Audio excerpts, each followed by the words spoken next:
তোমাদের সেই ভাইরাল শ্যামলদা, পৃথিবীর মধ্যে ভাইরাল ব্যক্তি থাকলে তোমাদের শ্যামলদা একমাত্র আছে, আমি যেটা মনে করি। কেন ফুচকা খাইলে যেখানে সোনা, গাড়ি, বাড়ি, ফ্ল্যাট, এবং এই যে আবার বৈশাখ মাঝে মানে একটা অ্যাম্বুলেন্স দিচ্ছি কাটোয়াতে, পূর্ব বর্ধমান জেলা কাটোয়ায় ফ্রি সার্ভিসিং অ্যাম্বুলেন্স আমি কাটোয়াবাসীকে উপহার দিতে চলেছি।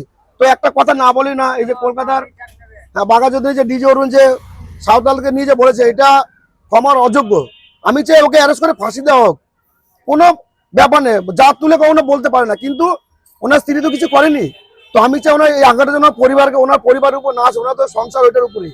তো আজকে ধর অনেক কেঁদে কেঁদে দিদি একটা বলছে, তো কখনো দিদিকে ক্ষমা করে দেবে। দিদি তো এমনি ওই দিদিজনকে যা খুশি করো, কিন্তু ওই দিদি তো কোনো অন্যায় করেনি।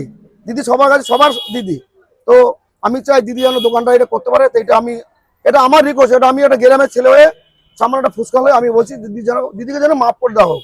কেন দিদি করে খাক দুটো, দাদা অরুণকে ঢুকিয়ে দেওয়া হবে না, অরুণকে ডিজের কোনো ঢুকতে দিয়ে না, কিন্তু দিদিকে ঢুকতে দেন।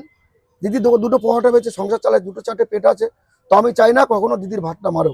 ডিজে অরুণকে যা খুশি করুন, ডিজে অরুণকে দোকানে ঢুকতেই দেয় না, কেন ও যা বলেছে ও ক্ষমার অযোগ্য, আমি যেটা মনে করি।